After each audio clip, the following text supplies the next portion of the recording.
Welcome back to the Deep Dive.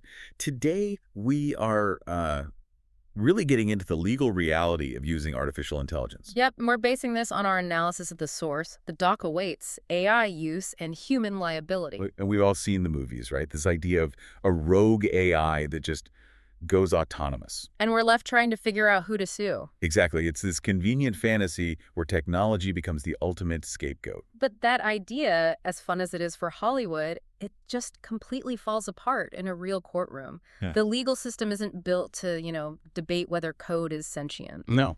It's designed to find people and companies who have a duty of care. So if you're out there using AI for your work, for content or decisions, the mission for us today is to answer that one simple question for you.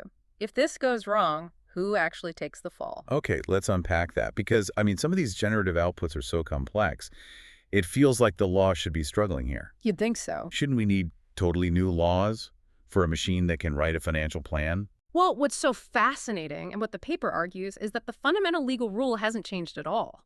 And that is? Responsibility follows the person or the company that chooses and controls the tool. So the AI is just a tool, like a spreadsheet. Exactly. Or a drone, or a very, very sophisticated hammer.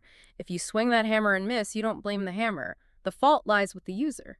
I was surprised, though, that the focus is so much on enforcing existing laws like negligence and consumer protection and not on writing new ones? Well, negligence is the perfect lens for this. In this context, it just boils down to the human duty of verification. Right. Your professional standards don't just vanish because you used a new tool. Not at all. And the source calls that rogue AI myth convenient for a reason. It lets people dodge hard choices.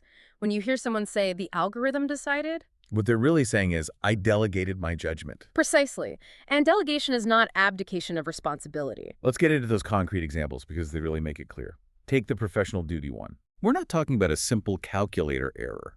We're talking about a financial advisor who uses a chatbot and it spits out some reckless investment strategy. And it does it very confidently. Oh, absolutely. Yeah. So if that advisor just rubber stamps it and passes it on, their duty of care has been breached. Period. Exactly. And you see the same principle in the creative world, which is a minefield right now. With intellectual property. Yes.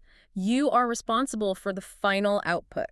So if your AI-generated image for a big marketing campaign happens to have copied a protected logo from its training data, You're the one in court, not the AI company. you're the one, because you're the one who commercially used it. The infringement was your action.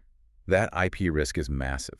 And so is the reputational one. We all know these models can just invent things. They call it confident nonsense. Confident nonsense. I like that. It misquotes the law. It makes up sources. And that nonsense is a huge liability. If that shows up under your company's banner or with a partner's name on it, the damage to your reputation, it's immediate.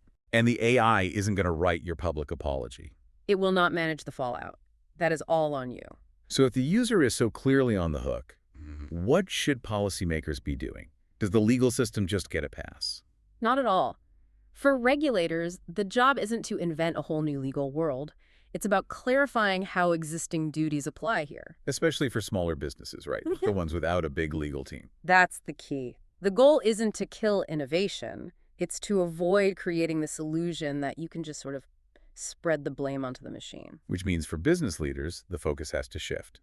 It's less about the cool new gadget. And all about governance. But governance sounds like this massive, compliance headache. Is it just a checklist? It's more about creating a traceable record of human oversight. It means actually reading the terms of use. It means setting clear rules for your team on prompts and outputs. And training them, I assume. Critically, training every single person to question the screen, to doubt the output, not just to blindly trust it. So wrapping this up, what does this all mean for you?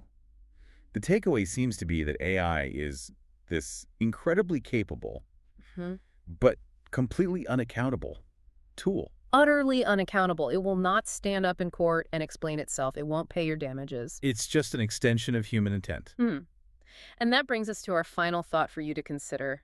The real question we're facing isn't whether the machines are getting more intelligent. It's whether we are becoming more responsible. Exactly. We have to pair these amazing benefits of automation with legal awareness, with ethical habits, and frankly, the courage to make sure that accountability is never, ever outsourced.